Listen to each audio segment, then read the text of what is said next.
Symmetrical stretching भी होती है, अनसिमेट्रिकल भी होती है और बेंडिंग भी होती है। तो उसकी भी वीडियो देख लेते हैं, उसके बाद हम आगे पढ़ लेते हैं इस टॉपिक को।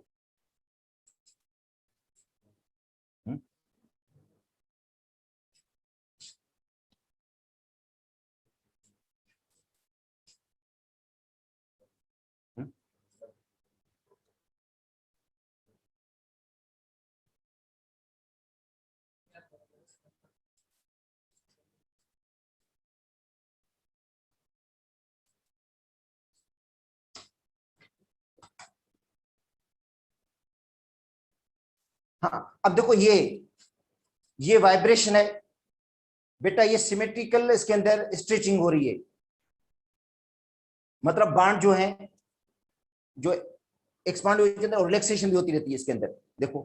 मगर ये सिमेट्रिकल है बेटा, ये इसके अंदर देखो कि 3 टाइप हैं। अगले देखो, अगले पेज पर इसकी फिगर भी बनी हुई है। इसके अंदर देखो 3 किस्म की वाइब्रेशंस होती हैं। एक होती है सिमेट्रिकल स्ट्रेचिंग, बेटा ये सिमेट्रिकल स्ट्रेचिंग है। उसके बाद एक और वीडियो आएगी जिसके अंदर देखेंगे आप अनसिमेट्रिकल स्ट्रेचिंग होगी। सिमेट्रिकल का मतलब है जितने बाण ऊपर जिस तरह डिस्टेंस से जाते हैं उतने वापस आ जाते हैं, देखो इक्वल है, देखो डिस्टेंस इसका। हाँ, अब देखो ये अनसिमेट्रिकल है, ये जो स्ट्रेचिंग है देखो अनसिमेट्रिकल है। तो मतलब वाइब्रेशन सिमेट्रिकल, उसके अंदर स्ट्रेचिंग भी होती है, अनसिमेट्रिकल भी होती है। तो बेटा ये देखो, ये जो वीडियो है ये समझे अनसिमेट्रिकल की है ये। अब आगे आएंगे ये बेंडिंग, ये जो है बेटा बेंडिंग, इसका मतलब है वाइब्रेशनल मोशन जो है उनमें सिमेट्रिकल स्ट्रेचिंग भी होती है, अनसिमेट्रिकल भी होती है और बेंडिंग भी होती है। ये वापस आ गया, इसके अंदर अनसिमेट्रिकल स्ट्रेचिंग हो रही है, ये अनसिमेट्रिकल स्ट्रेचिंग है इसके अंदर। तो अब हम पढ़ लेते हैं इस टॉपिक को बेटा। अब मॉलिक्यूल्स की मोशन देखो, पढ़कर तो कल भी चुके थे हम इसको, कि मॉलिक्यूल्स की मोशन 3 टाइप की है बेटा। एक तो होती है ट्रांजिशनल मोशन, का मतलब है मॉलिक्यूल जो होते हैं वो ऑल डायरेक्शन में मूव करते रहते हैं। जो मॉलिक्यूल्स हैं उनकी मोशन ऑल डायरेक्शन में होती है, जो मॉलिक्यूल्स हैं वो ऑल डायरेक्शन में मूव करते रहते हैं। अच्छा, दूसरी है रोटेशनल मोशन, का मतलब है जो मॉलिक्यूल होता है वो सेंटर ऑफ ग्रेविटी के गिर्द रिवॉल्व करता रहता है। सेंटर ऑफ ग्रेविटी है उसके गिर्द, उसकी रोटेशन होती है, जिसको हम कहते हैं रोटेशनल मोशन। जाहिर है उससे एनर्जी भी रिलेटेड है, जिस एनर्जी को हम क्या कहते हैं, रोटेशनल काइनेटिक एनर्जी। अच्छा, उसके बाद है वाइब्रेशन। वाइब्रेशन में क्या होता है, मॉलिक्यूल्स के अंदर ऑसिलेशन होती रहती है, जो सेंटर पॉइंट फिक्स पॉइंट है उसी से मॉलिक्यूल जो होता है वो अपनी पोजीशन चेंज करता रहता है। अच्छा, पोजीशन इक्वल चेंज करता रहता है, जिसको हम क्या कहते हैं, सिमेट्रिकल स्ट्रेचिंग। या अनइक्वल इसके अंदर स्ट्रेचिंग होती है, या होती है बेंडिंग। तो अब इसको थोड़ा रीड कर लेते हैं बेटा, पढ़ भी लेते हैं इसके अंदर, कल हमने पढ़ लिया था, दोबारा इसको रीड कर लेते हैं। तो पहले, अच्छा दूसरी बात कि मॉलिक्यूल्स में कौन सी मोशन होगी, कौन से मॉलिक्यूल के अंदर कौन सी मोशन होगी। अगर मॉलिक्यूल्स मोनोएटमिक है बेटा, मोनोएटमिक जो गैसेस, नोबल गैसेस हैं, उनके अंदर सिर्फ ट्रांसलेशनल मोशन होगी, उनके अंदर स्ट्रेचिंग बेंडिंग वाइब्रेशन वगैरह कुछ नहीं होगा, क्योंकि वो सिंगल एटम है बेटा, वो एटम सिंगल है। तो सिंगल एटम में सिर्फ ट्रांसलेशनल मोशन हो सकती है, बाकी कोई मोशन नहीं होगी।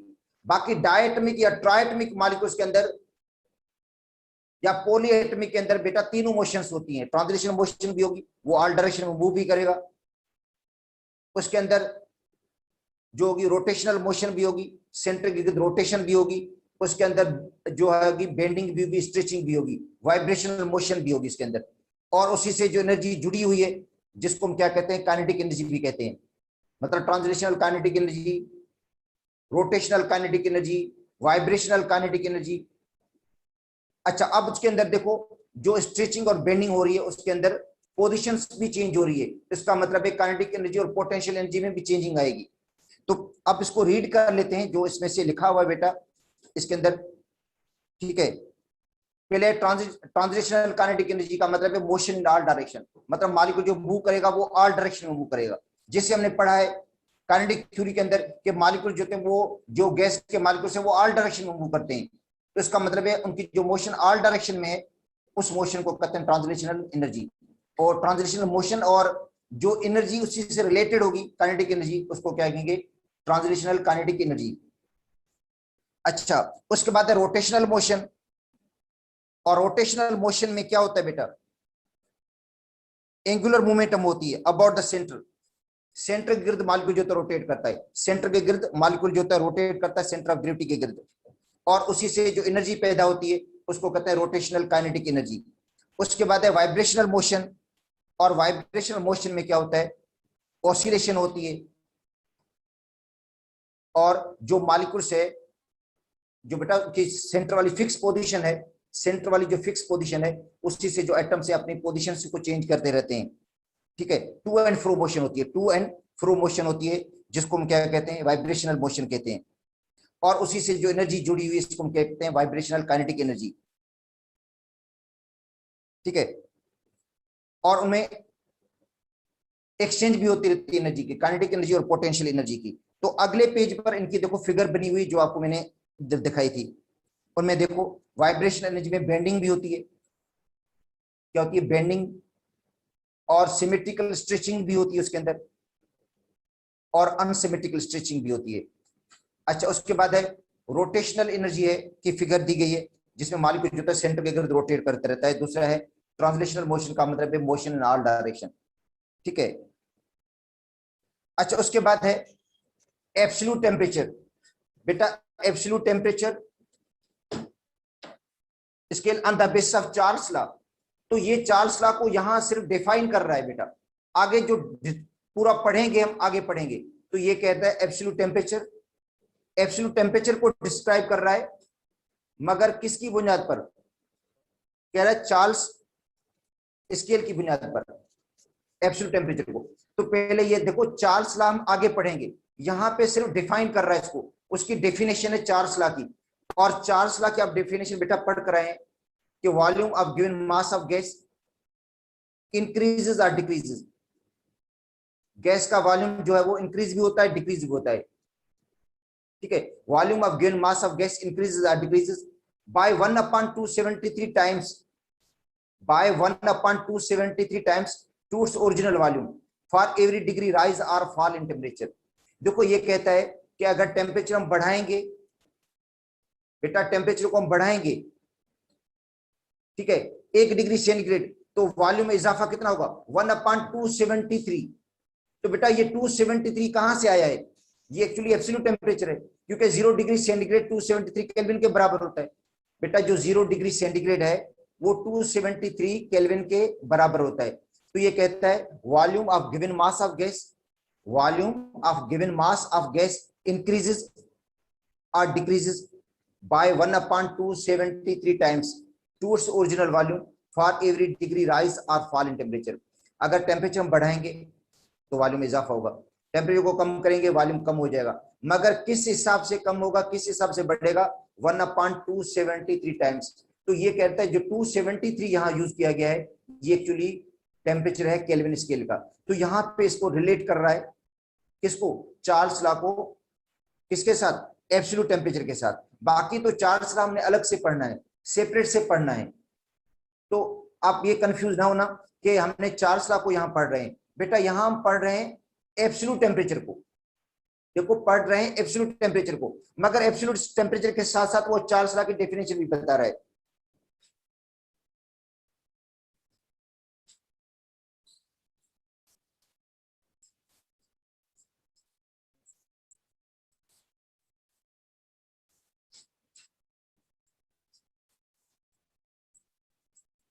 बेटा एब्सोल्यूट टेम्परेचर का मतलब है टेम्परेचर इन केल्विन स्केल।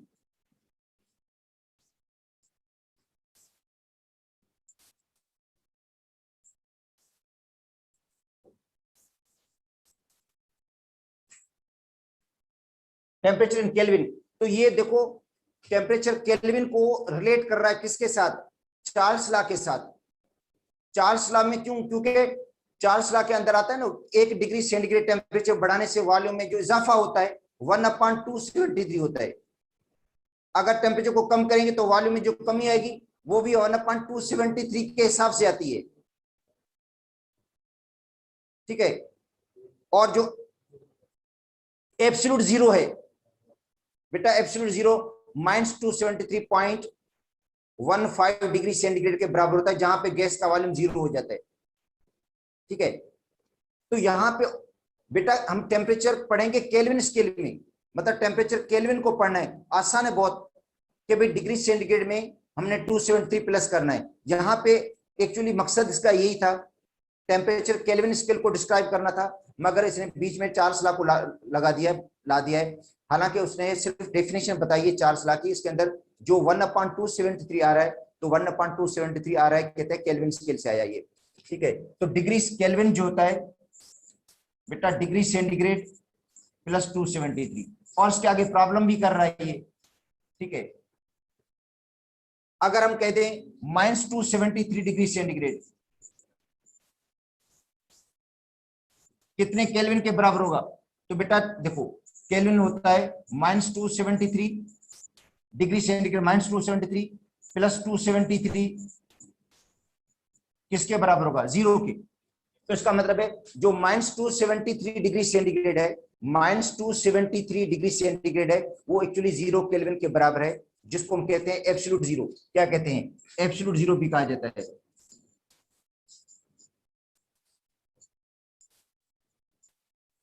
और जहां पे गैस का वॉल्यूम 0 के बराबर हो जाता है, ठीक है बेटा, जहां पे गैस का वॉल्यूम क्या हो जाता है, 0 के बराबर हो जाता है, एब्सोल्यूट जीरो पे।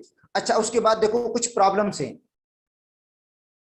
कुछ प्रॉब्लम्स हैं जिसके अंदर डिग्री सेंटीग्रेड को केल्विन में कन्वर्ट करना है और केल्विन को डिग्री सेंटीग्रेड के अंदर कन्वर्ट करना है।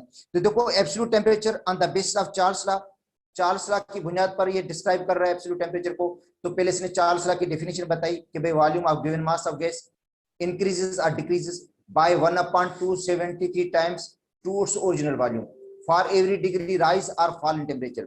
अगर टेम्परेचर बढ़ाएंगे तो वॉल्यूम में इजाफा होगा, टेम्परेचर को कम करेंगे तो वॉल्यूम में कमी आएगी, मगर 1/273 के हिसाब से, 1/273 के हिसाब से वॉल्यूम बढ़ता भी है और वॉल्यूम कम भी होता है, उसी हिसाब से बढ़ता भी है, उसी हिसाब से कम भी होता है, ठीक है।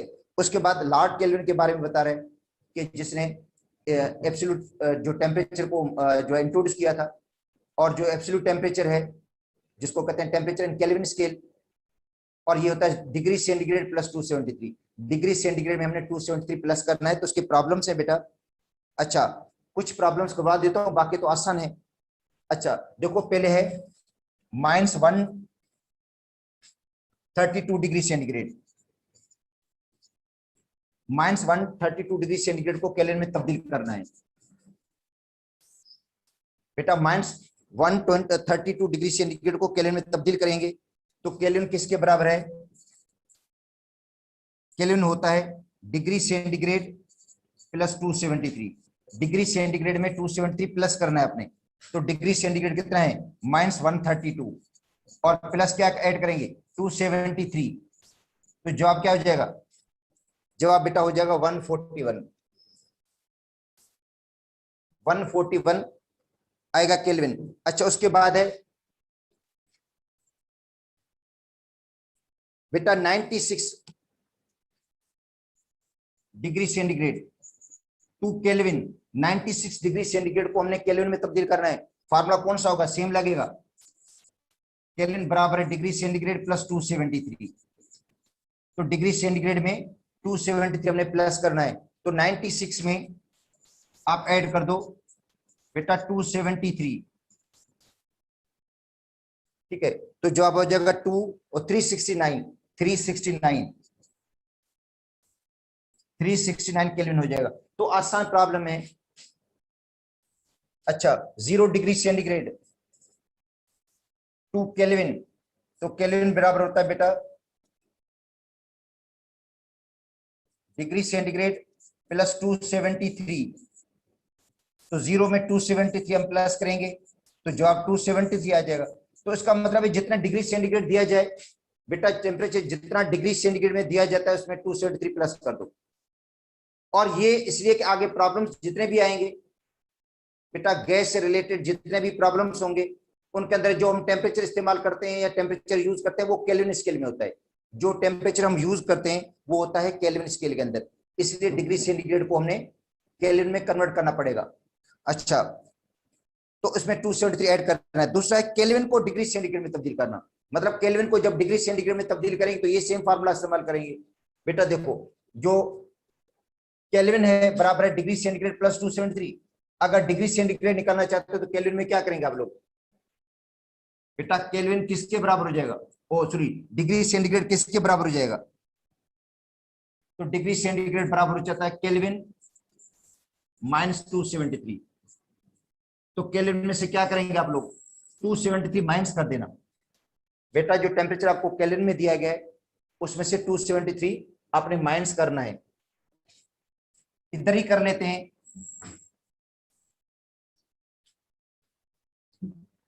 अब देखो इसके अंदर है 340 केल्विन टू डिग्री सेंटीग्रेड। बेटा 340 केल्विन को डिग्री सेंटीग्रेड में तब्दील करना है। 340 केल्विन को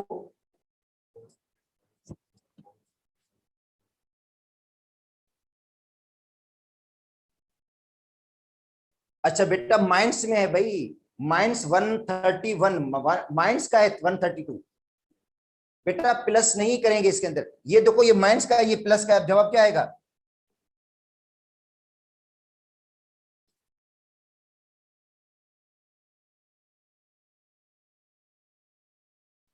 देखो 273 प्लस का है और 132 माइनस का है, बेटा यही जवाब आएगा ना।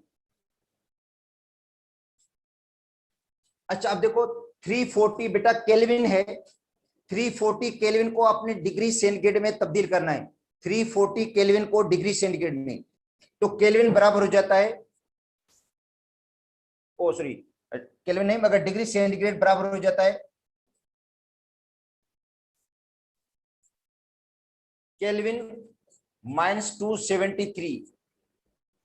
तो 340 माइनस 273, बेटा 340 में से 273 आप माइनस कर दें, 340 में से 273 माइनस कर दें तब आंसर आएगा 67 degree centigrade.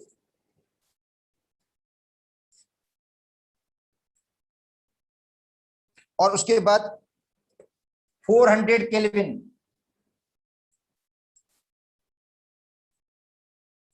Two degree centigrade, तो डिग्री सेंटीग्रेड बराबर हो जाएगा केल्विन माइनस 273। बेटा 400 माइनस 273 कर दो,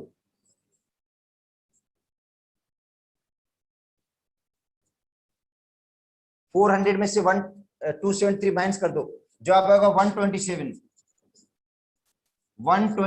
डिग्री सेंटीग्रेड, 127 डिग्री सेंटीग्रेड।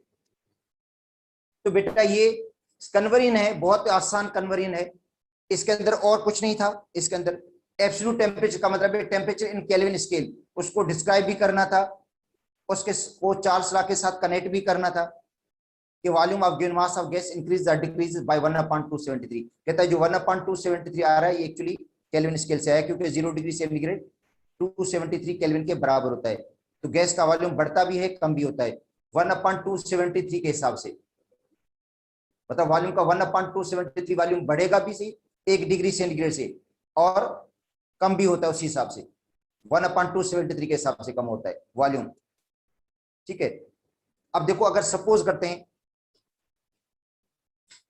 जो इनिशियल वॉल्यूम हम लेते हैं, एक ऐसे बता रहा हूं आपको लोगों को, इनिशियल वॉल्यूम जो गैस का ओरिजिनल वॉल्यूम है V1 546 है सेंटीमीटर क्यूब। ठीक है बेटा 546 है, और जो टेम्परेचर है वो है 0 डिग्री सेंटीग्रेड।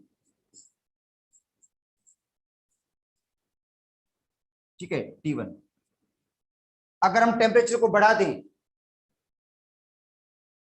टेम्परेचर को क्या कर दें हम 1 डिग्री सेंटीग्रेड बढ़ा दें, बेटा टेम्परेचर हम बढ़ा देते हैं 0 डिग्री सेंटीग्रेड पर ये है। अगर टेम्परेचर को हम बढ़ाते हैं, मैं इसको केल्विन में नहीं तब्दील कर रहा हूं अभी, डिग्री सेंटीग्रेड में हिसाब से बता रहा हूं कि आपको कितना वॉल्यूम बढ़ेगा, डिग्री सेंटीग्रेड के हिसाब से बता रहा हूं कि वॉल्यूम में कितना इजाफा होगा।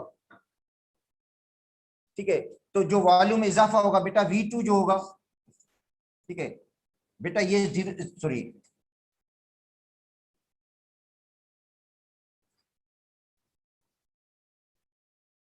ये वॉल्यूम है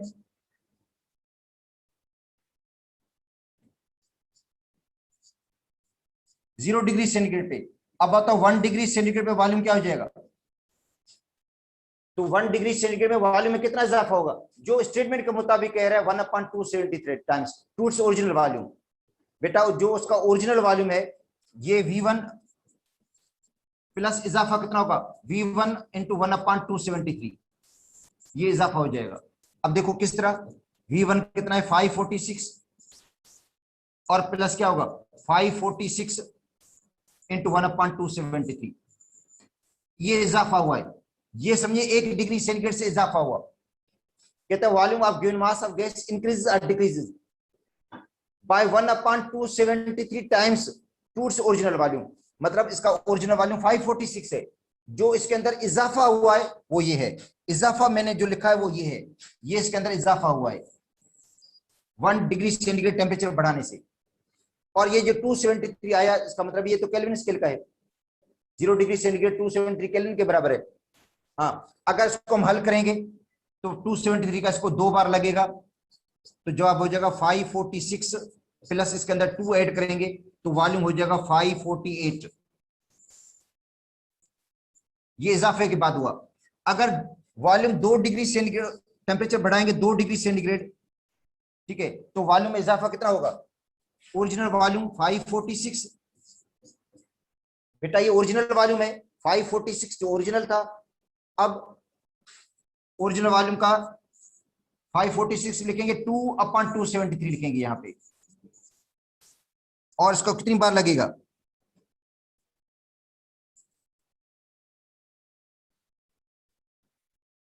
बेटा 2 बार लगेगा और वॉल्यूम इजाफा हो जाएगा 546 प्लस 4 तो हो जाएगा 550 सेंटीमीटर क्यूब।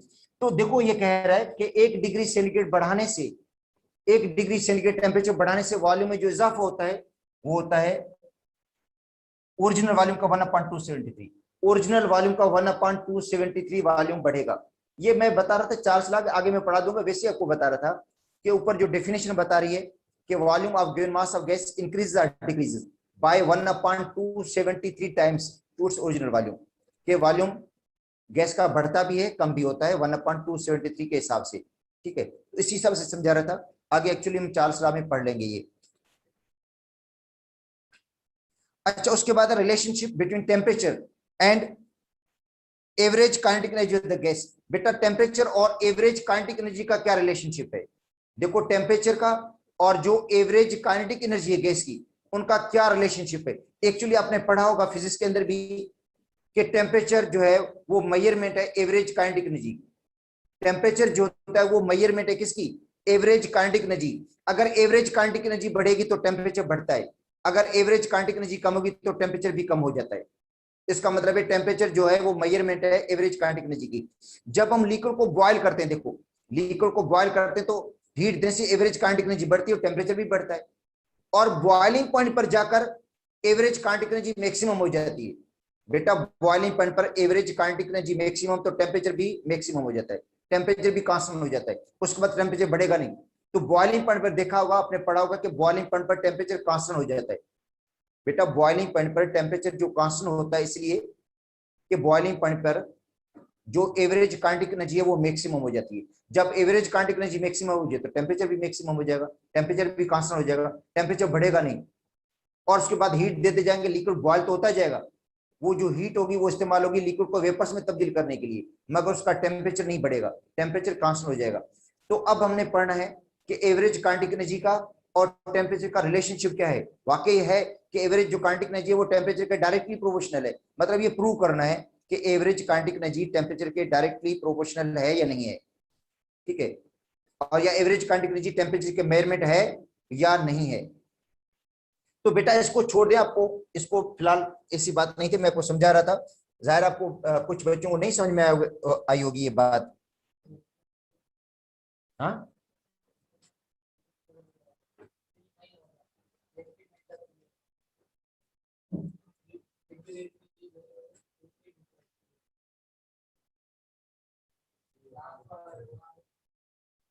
अच्छा, सेंटीमीटर लिखा है। बेटा सेंटीमीटर क्यूब था, मतलब लिखा था सी लिखा, मीटर नहीं लिखा। ठीक है, ये मैं आपको बता रहा हूं कि ये अब 4 स्लैब पढ़ेंगे तब पूरा मैं डिस्क्राइब कर लूंगा। वैसे डेफिनेशन आई थी, इसलिए मैं बता रहा था कि volume of given mass of gas increase at decreases. ठीक है, इस फिलहाल इसको छोड़ दो आप लोग। ठीक है, इसको पढ़ने की फिलहाल जरूरत नहीं है। जब हम 4 स्लैब पढ़ेंगे बॉयल्स लॉ के बाद, तब इसको हम डिस्क्राइब कर लूंगा मैं। शायद उसके अंदर एग्जाम्पल भी यही है, फेडरल के बुक में तो नहीं, पंजाब के बुक में तो यही है एग्जाम्पल भी। अब आते हैं बेटा रिलेशनशिप।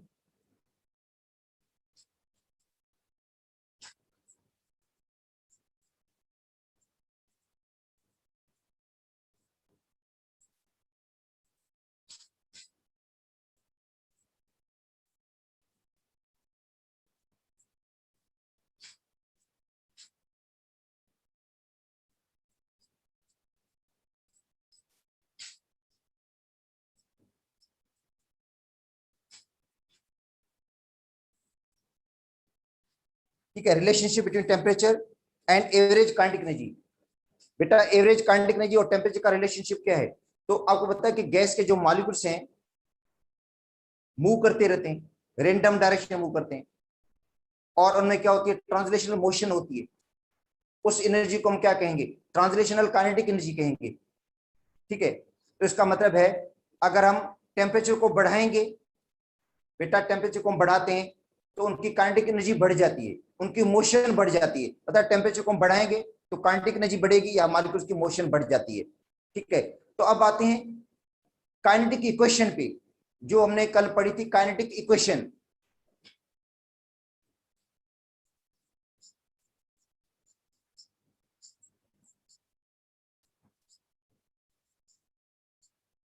बेटा काइनेटिक इक्वेशन पढ़ी थी आप लोगों ने कल, के PV is equal to 1/3 mn c square. तो जो काइनेटिक इक्वेशन है ये कहता है PV, P pressure, V volume is equal to 1/3 m, ये है mass of the single molecule, n जो है वो नंबर ऑफ मॉलिक्यूल्स को शो कर रहा है, और जो c स्क्वायर है ये है मीन स्क्वायर वेलोसिटी। बेटा मीन स्क्वायर वेलोसिटी है, ये इक्वेशन हमने पहले पढ़ी हुई है, और शायद फिजिक्स के अंदर भी ये इक्वेशन मौजूद है। ये इक्वेशन होगी 1। ठीक है, अब आते हैं kinetic energy of the gas. ये तो बेटा होगी kinetic equation, kinetic energy of the gas.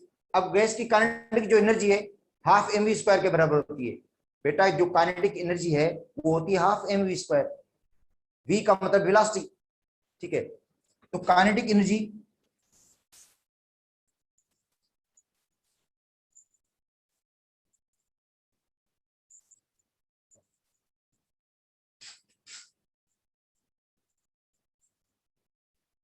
तो के ई बराबर हो जाएगा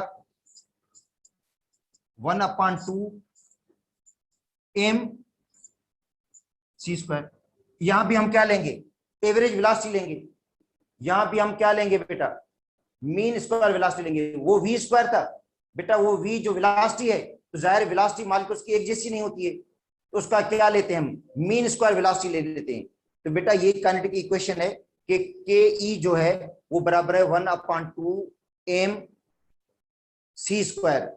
c स्क्वायर का मतलब है स्क्वायर, मीन स्क्वायर वेलोसिटी ले रहे हैं हम मॉलिक्यूल्स की। ठीक है, तो अब इन दोनों इक्वेशन को हमने कंबाइन करना है। बेटा ये दोनों इक्वेशंस को हमने क्या करना है? कंबाइन करना है। ये जो इक्वेशंस हैं इनको हमने क्या करना है? कंबाइन करना है। देखो कंबाइन हो जाएंगी या दोनों बन जाएंगी। अब इसको मैं अगर फर्स्ट इक्वेशन को इस तरह लिख दूं, ये जो पीवी वाली इक्वेशन है, अगर इसको मैं इस तरह लिख दूं, पीवी इज इक्वल टू 2/3, ठीक है, 2/3 इन, और आगे लिख देता हूं इसको मैं इस तरह लिख दूं,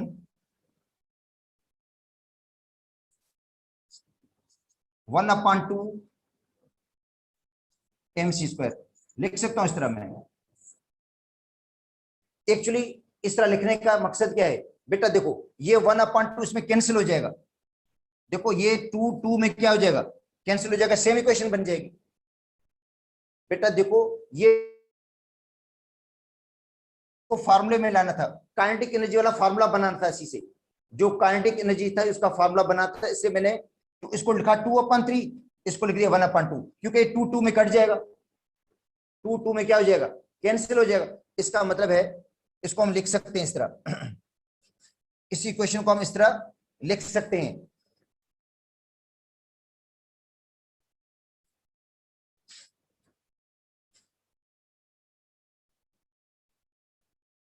ठीक है, इस तरह लिख दिया हमने। इस फॉर्म में लाने के लिए बेटा, इस फॉर्म में लाने के लिए अब देखो सेम बन गया 1/2 mc², और यहां भी क्या आ गया 1/2 mc²। ये इक्वेशन सेम ही है। अगर इसको 2 में कैंसिल करेंगे तो बेटा सेम इक्वेशन बन जाएगी। तो ये इक्वेशन बन गई 2 और ये इक्वेशन बन गई 3। ठीक है, अब इसमें कोई फर्क नहीं है। आप कहेंगे सर ये तो आपने चेंज ही कर दिया इक्वेशन को। बेटा कोई फर्क नहीं है, अगर 2 में कटेंगे तो बिल्कुल ऊपर वाली इक्वेशन सेम बन रही है। इस फॉर्म में तब्दील करने के लिए यह है कि इसमें से काइनेटिक एनर्जी का एक फार्मूला बनाना था। अच्छा, पुट इक्वेशन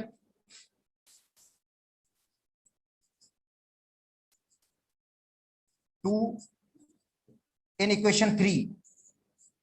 बेटा 2 इक्वेशन को 3 में पुट कर दें, जो 2 इक्वेशन थी इसको 3 में पुट कर दें तो हो जाएगा PV is equal to 2/3 N. अब क्या हो जाएगा 1/2 mc² की जगह क्या आ जाएगा, काइनेटिक एनर्जी आ जाएगा। काइनेटिक एनर्जी आ गया इसकी जगह। इसकी जगह पे बेटा क्या आ गया, ये किसका फॉर्मूला है, काइनेटिक एनर्जी का फॉर्मूला, तो काइनेटिक एनर्जी आ जाएगा इसकी जगह पे। तो ये क्वेश्चन बन गई 4। अच्छा, हमें पता है,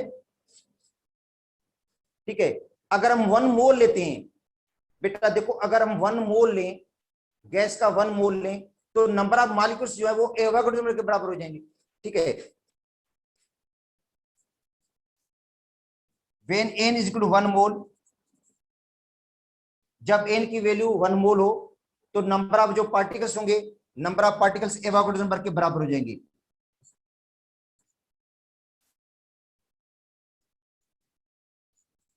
नंबर ऑफ पार्टिकल्स या number of molecules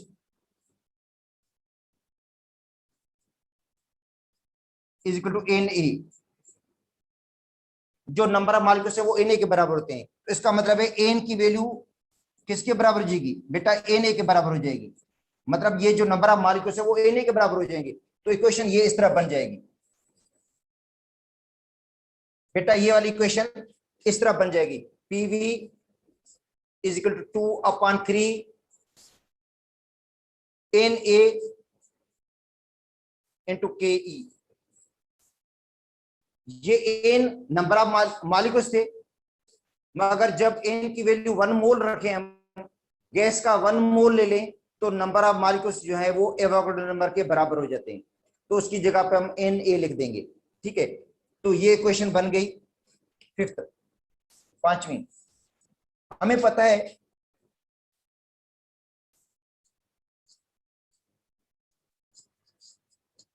PV is equal to NRT. बेटा आइडियल गैस इक्वेशन पढ़कर हैं आप लोग कि पीवी एनआरटी के बराबर होता है। पीवी किसके बराबर है, आइडियल गैस इक्वेशन के मुताबिक पीवी बराबर है एनआरटी के। ठीक है, अगर इसके अंदर भी हम एन की वैल्यू 1 मोल रख दें, क्योंकि यहां भी 1 मोल रखा है, तो पीवी किसके बराबर है, एनआरटी के। When n is equal to 1 mole, जब n की वैल्यू आप 1 मोल रखेंगे इसके अंदर भी, तो पीवी बराबर हो जाएगा आरटी के। बेटा पीवी किसके बराबर हो जाएगा, आरटी के हो जाएगा, क्योंकि n की जगह 1 रख देंगे। n की जगह क्या रखेंगे बेटा, 1 रखेंगे, तो पीवी बराबर होगा आरटी के। तो अब देखो इसके अंदर भी पीवी मौजूद है, इस इक्वेशन में पीवी मौजूद है, इधर इक्वेशन में क्या है, पीवी मौजूद है। तो इसका मतलब है 7 इक्वेशन को हम 4th में पुट कर सकते हैं। जो 7th इक्वेशन है उसको हम 4 में पुट कर सकते हैं, क्योंकि यहां भी पीवी है, यहां भी पीवी है, तो पीवी की जगह आरटी आ जाएगा। Put equation 7 in equation 4th। Fourth में पुट कर दें तो हो जाएगा R T is equal to 2/3 N A into K ई।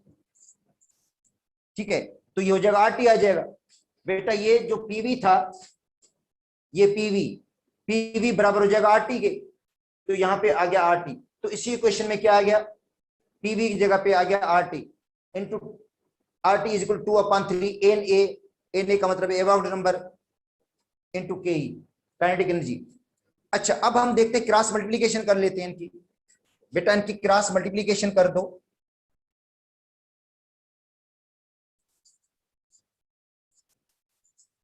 अगर हम क्रॉस मल्टीप्लाई कर देंगे इनको तो 3RT, बेटा 3RT बराबर हो जाएगा 2NA इंटू के ई। ठीक है, अगर हम के ई निकालना चाहें, अगर हम काइनेटिक एनर्जी निकालना चाहें बेटा, अगर हम काइनेटिक एनर्जी निकालना चाहते हैं के ई काइनेटिक एनर्जी, तो काइनेटिक एनर्जी हो जाएगा 3RT ठीक अपन 2NA। क्या हो जाएगा बेटा, अगर आपको काइनेटिक एनर्जी मालूम करनी है तो 3RT ऊपर जाएगा और 2NA नीचे आ जाएगा। ठीक है,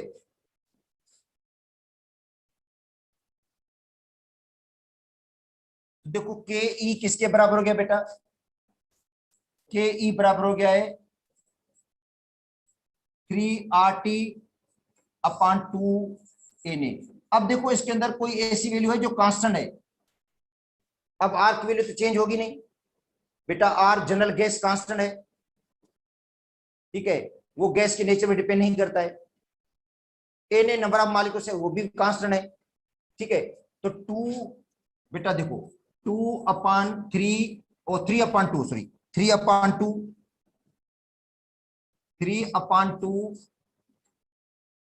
आर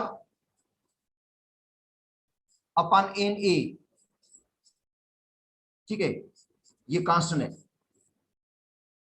ये तो कांस्टेंट वैल्यू है इसकी, क्योंकि इनमें तो वेरिएशन आएगी नहीं ना, तो एवोगाड्रो नंबर के अंदर कोई वेरिएशन आएगी, उसकी भी कांस्टेंट वैल्यू है, आर की भी क्या है कांस्टेंट वैल्यू है। तो ये पूरा फैक्टर बेटा 3RA/2NA किसके बराबर हो जाएगा, के। तो इसका मतलब है काइनेटिक एनर्जी जो हो जाएगी ये बराबर होगी के,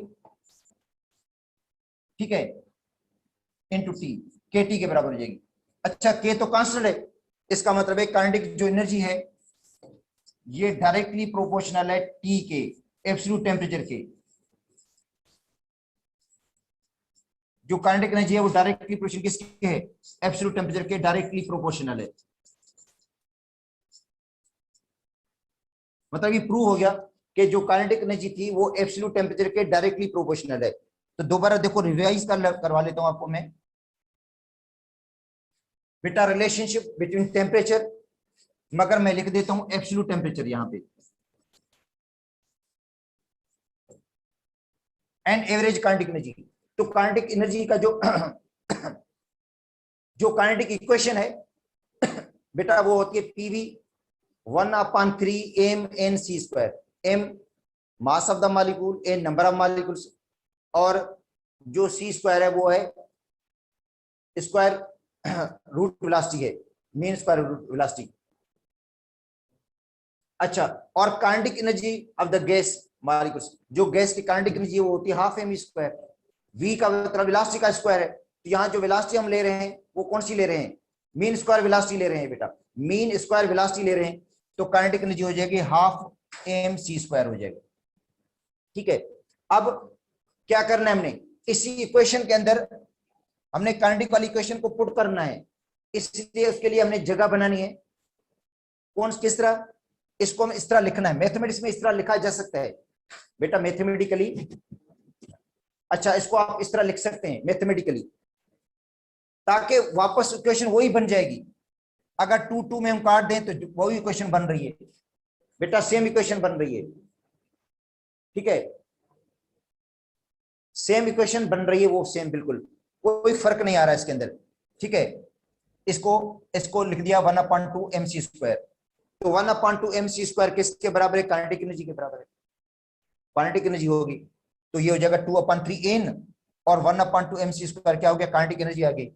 और जब n की वैल्यू 1 मोल है तो number of molecules Avogadro number के बराबर हो जाते हैं, ठीक है। उसके बाद जब हम वैल्यूज पुट कर देते हैं इसके अंदर, तो बेटा पीवी बराबर हो जाता है 2/3 Na into Ke, ठीक है। उसके बाद है कि पीवी बराबर होता है एनआरटी के, पीवी एनआरटी के बराबर है, और एन की वैल्यू 1 मोल, तो पीवी बराबर हो जाएगा आरटी के। अच्छा, अब हम क्या करते हैं, 7 जो क्वेश्चन है उसको पुट करते हैं किसके अंदर, 4th के अंदर। यहां भी पीवी है, यहां भी पीवी है, तो पीवी किसके बराबर हो गया, आरटी के, तो आरटी बराबर हो जाएगा 2/3 Na into Ke, ठीक है। अच्छा, उसके बाद जब हम उनकी क्रॉस मल्टीप्लिकेशन करेंगे तो 3RT बराबर हो जाएगा 2Na into Ke। अच्छा, काइनेटिक एनर्जी किसके बराबर हो जाएगा बेटा, 3RT/2Na, जो काइनेटिक एनर्जी होगी वो बराबर हो जाएगा 3RT/2Na। अच्छा, इसके अंदर देखोगे तो कांस्टेंट्स हैं बेटा, 3 भी कांस्टेंट, R भी कांस्टेंट, N भी कांस्टेंट, Na एवोगाड्रो नंबर भी कांस्टेंट, ठीक है। तो क्या आ जाएगा, ये सारे कांस्टेंट्स हैं, जब उनकी जगह पे हम के रख देंगे तो काइनेटिक एनर्जी जो है वो इज इक्वल टू केटी हो जाएगा, या काइनेटिक एनर्जी डायरेक्टली प्रोपोर्शनल है एब्सोल्यूट टेंपरेचर की। काइनेटिक जो एनर्जी है वो डायरेक्टली प्रोपोर्शनल है एब्सोल्यूट टेंपरेचर के। इसका मतलब है जब हम टेम्परेचर बढ़ाएंगे तो एवरेज काइनेटिक एनर्जी बढ़ती है, ठीक है। या टेम्परेचर जो मेजरमेंट है वो है एवरेज काइनेटिक एनर्जी की, बेटा टेम्परेचर मेजरमेंट है किसकी, एवरेज काइनेटिक एनर्जी की। अगर गैस है और लिक्विड, बेटा गैस और लिक्विड के अंदर ट्रांसलेशनल मोशन होती है, तो इसका मतलब है गैस और लिक्विड के अंदर जो काइनेटिक एनर्जी होगी, वो टेम्परेचर जो होगा, गैस और लिक्विड का जो टेम्परेचर होगा वो मेजरमेंट होगा एवरेज ट्रांसलेशनल काइनेटिक एनर्जी की। देखो, गैस और लिक्विड के अंदर, बेटा गैस के अंदर भी और लिक्विड के अंदर भी जो मॉलिक्यूल्स है वो उनके अंदर ट्रांसलेशनल मोशन होती है, तो इसका मतलब है जो टेम्परेचर, जो गैस और लिक्विड का टेम्परेचर है वो मेजरमेंट है एवरेज ट्रांसलेशनल काइनेटिक एनर्जी की। जबकि सॉलिड मूव नहीं करता, बेटा सॉलिड के अंदर ट्रांसलेशनल काइनेटिक एनर्जी नहीं होती है, तो सॉलिड का जो टेम्परेचर है वो मेजरमेंट है एवरेज वाइब्रेशनल काइनेटिक एनर्जी का, वाइब्रेशनल काइनेटिक एनर्जी। तो इसके अंदर देखो ये आगे बात लिखी हुई है, इसका कंक्लूजन लिखा हुआ है, आखिर में कंक्लूजन क्या निकलता है, कहता है केल्विन टेम्परेचर, जो टेम्परेचर केल्विन में है, ठीक है, इज एक्चुअली मेजर, ये क्या है, मेजरमेंट है किसकी, average kinetic energy of the molecules in gas and liquid. कहते हैं गैस और लिक्विड के अंदर temperature explains the average translational kinetic energy. Temperature जो है मेजरमेंट है किसकी, एवरेज ट्रांसलेशनल काइनेटिक एनर्जी की, लिक्विड और गैस के अंदर।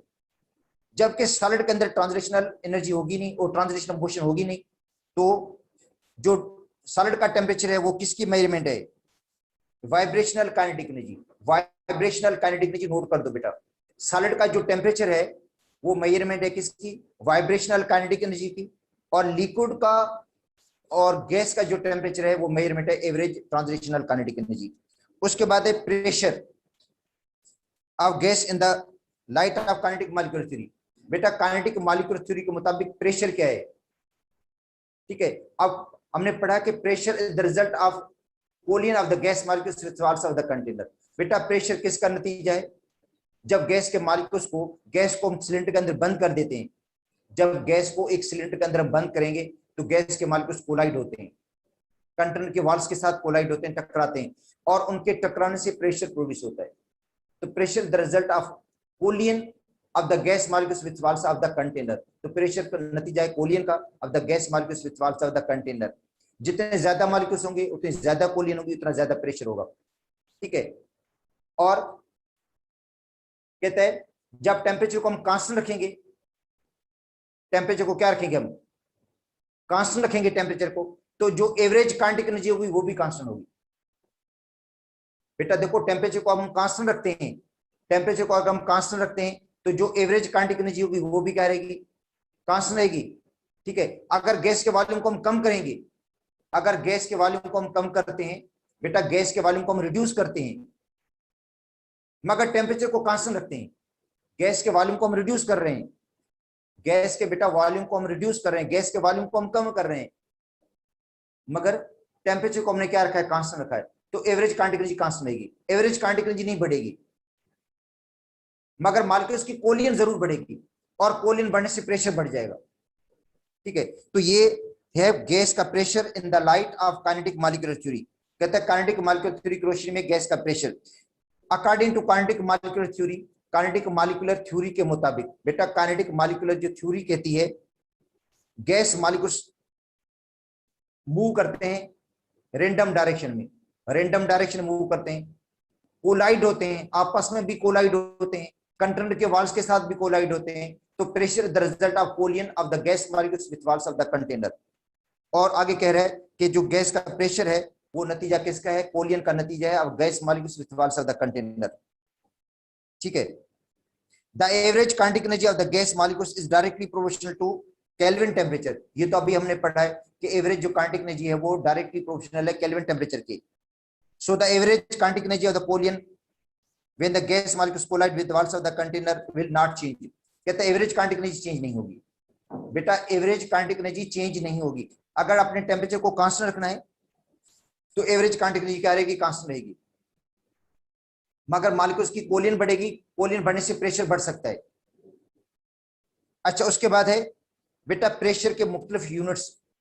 प्रेशर जैसे हम टेम्परेचर हमने केल्विन स्केल के अंदर डिग्री सेंटीग्रेड कैलकुलेट किया था, तो अब है प्रेशर। अब बोलते हैं प्रेशर जो है वो फोर्स है। बेटा pressure defined as force per unit area, force लगाते हैं पर यूनिट एरिया के ऊपर जिसको हम कहते हैं प्रेशर। और pressure the result of collision of the gas molecules with walls of the container. तो प्रेशर है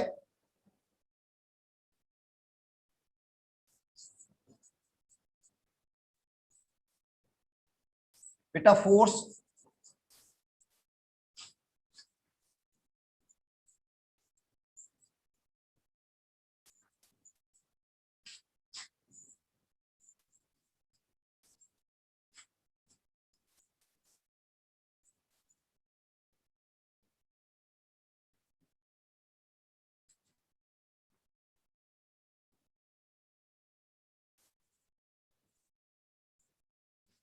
फोर्स पर यूनिट एरिया। तो प्रेशर है फोर्स पर यूनिट एरिया। अगर हम फोर्स लगाते हैं 1 न्यूटन, बेटा फोर्स लगाते हैं 1 न्यूटन और जो एरिया है वो 1 मीटर स्क्वायर है। देखो फोर्स 1 न्यूटन लगाते हैं और एरिया क्या है 1 मीटर स्क्वायर है, तो क्या हो जाएगा न्यूटन पर मीटर स्क्वायर, न्यूटन पर मीटर स्क्वायर, या जिसको हम कहते हैं पास्कल। तो प्रेशर का जो एसआई यूनिट होगा वो बेटा न्यूटन पर मीटर स्क्वायर या पास्कल होगा। देखो फोर्स हमने लगाई 1 न्यूटन और जो एरिया है वो 1 मीटर स्क्वायर है, तो जो प्रेशर लगेगा वो होगा 1 न्यूटन पर मीटर स्क्वायर, 1 न्यूटन पर मीटर स्क्वायर, 1 न्यूटन पर मीटर स्क्वायर या पास्कल। तो बेटा प्रेशर के मुख्तलिफ यूनिट्स हैं। देखो प्रेशर के मुख्तलिफ यूनिट्स हैं जिनमें न्यूटन पर मीटर स्क्वायर भी है, पास्कल भी है, एटमॉस्फेयर भी है, टार भी होता है, मिलीमीटर मरकरी भी होता है, सेंटीमीटर मरकरी भी होता है, बार भी होता है। इनका आपस में रिलेशनशिप और क्वेश्चन इनके रिलेशनशिप से आ सकते हैं। बेटा जो क्वेश्चंस आ सकते हैं वो इनके रिलेशनशिप के, मतलब एटमॉस्फेयर को टार में तब्दील करना, टार को एटमॉस्फेयर में तब्दील करना, या जो टार को न्यूटन पर मीटर स्क्वायर में तब्दील करना है, न्यूटन पर मीटर स्क्वायर को टार में तब्दील करना। ठीक है, वो किस तरह हम तब्दील कर सकते हैं, किस तरह चेंज कर सकते हैं, वो इनकी कन्वर्जन के यूनिट आपको फैक्टर्स याद करने पड़ेंगे बेटा, कन्वर्जन फैक्टर्स। अब देखो नॉर्मल जो प्रेशर है, normal atmospheric pressure at sea level, देखो बेटा normal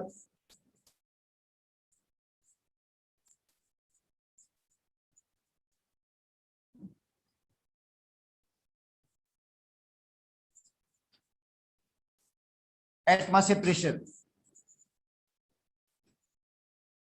at 0 degree centigrade,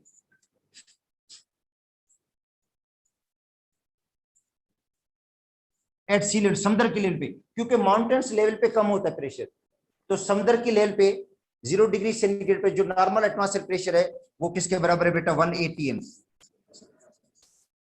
1 atmosphere के बराबर है, 1 एटमॉस्फेयर। ठीक है। और 1 एटमॉस्फेयर जो होता है ये बराबर होता है 101,325 न्यूटन पर मीटर स्क्वायर। जो 1 एटीएम है, 1 एटीएम प्रेशर किसके इक्वल है? 101,325 न्यूटन पर मीटर स्क्वायर के बराबर है। तो ये कन्वर्जन आपको याद करनी है कि भाई 1 एटमॉस्फेयर कितने न्यूटन पर मीटर स्क्वायर के बराबर है। ये बराबर होता है 101,325 पास्कल के। अच्छा, ये बराबर होता है 101.325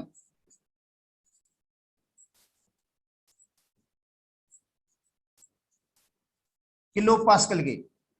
बेटा किलो के लिए 1000 से इसको डिवाइड करना पड़ेगा, तो ये किलो पास्कल हो जाएगा 101.325 किलो पास्कल। ये बराबर होगा 76 और 760 मिलीमीटर मरकरी। ये बराबर होता है 760 टार के। ये बराबर होता है 76 सेंटीमीटर मरकरी के।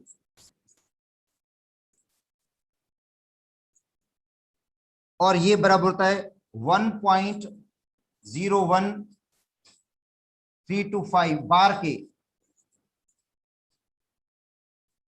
बेटा ये 1 एटमॉस्फेयर 1.01 325 बार के बराबर होता है।